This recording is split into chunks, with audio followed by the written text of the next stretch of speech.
അപ്പൊ രാഹുൽ ഗാന്ധി എന്ത് പറയുന്നു എന്നാണ് നോക്കുന്നത്, അല്ലാതെ CM എന്ത് പറയുന്നു, പിണറായി എന്ത് പറയുന്നു എന്നല്ല ഈ കാര്യത്തിലൊക്കെ നോക്കാനുള്ളത്.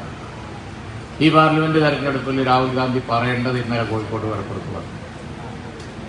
ജാതി അടിസ്ഥാനത്തിൽ, മതാടിസ്ഥാനത്തിൽ ഒന്നും ഒരു പരിഗണനയും ഇന്ത്യൻ നാഷണൽ കോൺഗ്രസ് ഇതിന് മുമ്പ് കാണിച്ചിട്ടില്ല, ഇങ്ങോട്ട് കാണിക്കൂല. ഇന്ത്യൻ പൗരന്മാരെല്ലാവരും ഞങ്ങൾക്ക് ഒരുപോലെയാണ് എന്ന് ഇന്നലെ കടപ്പുറത്ത് പറഞ്ഞു. മൂക്ക് ചീപ്പിട്ട എല്ലാവർക്കും അറിയാം പൗരത്വ പ്രശ്നം പരിഹരിക്കണം എന്നുണ്ടെങ്കിൽ കേന്ദ്രത്തിൽ ഭരണം മാറണം എന്നുള്ളത്. ഇവിടെ മുഖ്യമന്ത്രി പറയുന്നു കേന്ദ്രത്തിൽ BJP-ക്കാരെന്നെ ഭരിച്ചോട്ടെ, പൗരത്വം ഞങ്ങൾ നടപ്പിലാക്കൂല. ആരെ പറ്റിക്കാനാണ്? കോൺഗ്രസിന്റെ വടി വേണം.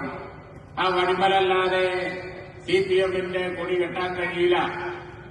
എന്നിട്ടാണോ അവർ ഇന്ത്യ രാജ്യത്ത് പൗരത്വം നടപ്പിലാക്കുന്നത് തടയാൻ ഞങ്ങളെ കൊണ്ട് കഴിയുമെന്ന് പറയുന്നത്? കഴിയില്ല. പൗരത്വം നടപ്പിലാക്കാതിരിക്കണം എന്നുണ്ടെങ്കിൽ, പൗരത്വത്തിന് പക്ഷപാതം കാണിക്കാതിരിക്കണം എന്നുണ്ടെങ്കിൽ അത് ഒരേ ഒരു ശക്തിക്കേ പറ്റുള്ളൂ. അത് ഇന്ത്യൻ നാഷണൽ കോൺഗ്രസും അതിന്റെ കൂടെ നിൽക്കണവരും അധികാരത്തിൽ വരണം. ആ കാര്യം പറഞ്ഞവര് പറയണം. പറഞ്ഞ ആളിന്നലെ കോഴിക്കോട് കടപ്പുറത്ത് പറഞ്ഞിട്ടുണ്ട്. എന്താ പറഞ്ഞത്? ഇന്ത്യൻ നാഷണൽ കോൺഗ്രസ് അധികാരത്തിൽ വന്നാൽ ഇന്ത്യ രാജ്യത്ത് ജാതിയുടെയും മതത്തിന്റെയും പേരിൽ പൗരത്വം നിഷേധിക്കുകയില്ല എന്നുള്ളത് ഇന്നലെ ഉച്ചസ്ഥലം അവിടെ പ്രഖ്യാപിച്ചു.